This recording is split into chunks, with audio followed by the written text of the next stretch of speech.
Shri চরণেষু master মশাই, কেমন আছেন আপনি? কেমন আছেন আপনারা? মোটা ফ্রেমের চশমার আড়ালে থাকা চোখ দুটো ভালো আছে তো? ওই চোখ দুটি ছিল ভীষণ দুর্দান্ত, যার সামনে আমাদের সমস্ত লুকোছাপা ধরা পড়ে যেত অনায়াসে। আপনার হাতে থাকা লাঠিটা ভালো আছে মাস্টারমশাই, নাকি হারিয়ে যাচ্ছে ক্রমশ? এখনো পড়াতে পড়াতে ঘুমিয়ে পড়েন আগের মতো?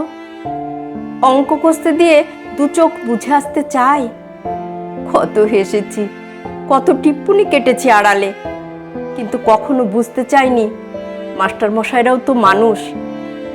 সকালের প্রেয়ারের লাইনে শুরু হতো আপনাদের কথা, লাইন করে দাঁড়াও, লাইনে দাঁড়িয়ে কোনো কথা বলবে না, হাতের নখ কাটা নেই কেন, পায়ের জুতো নোংরা কেন, পরিষ্কার ড্রেস পরে আসবে।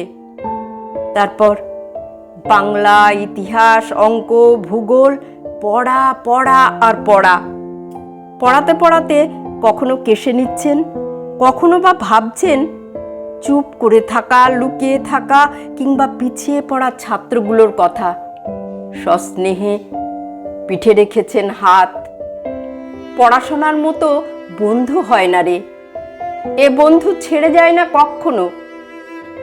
যেবার ধর্ম ধর্ম করে বন্ধ হলো দোকান, রাস্তায় নামলো পুলিশ, তখন আপনি বলেছিলেন, ওরে বেটা, আগে মানুষ হয়ে দেখা।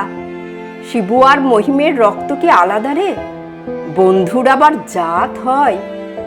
মাসের পর মাস, বছরের পর বছর, যুগের পর যুগ পড়িয়েছেন, বুঝিয়েছেন।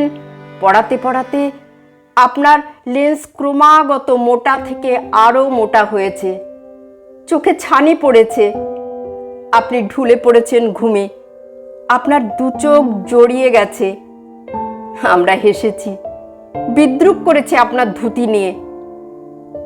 আমরা সবাই বড় হয়ে গেলাম।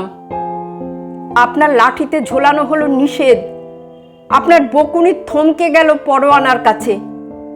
আপনার স্নেহকে বদলে আমরা তার নাম দিলাম কর্তব্য। তবু যখন পিছন ফিরে তাকাই, দেখি আমার ধুতি আর সুতির পাঞ্জাবি পরা মাস্টার মশাইকে। আপনি আবার হাতে লাঠি তুলে নিন মাস্টার মশাই। আমাদের পরবর্তী প্রজন্মকে প্রথমেই যে মানুষ বানাতে হবে,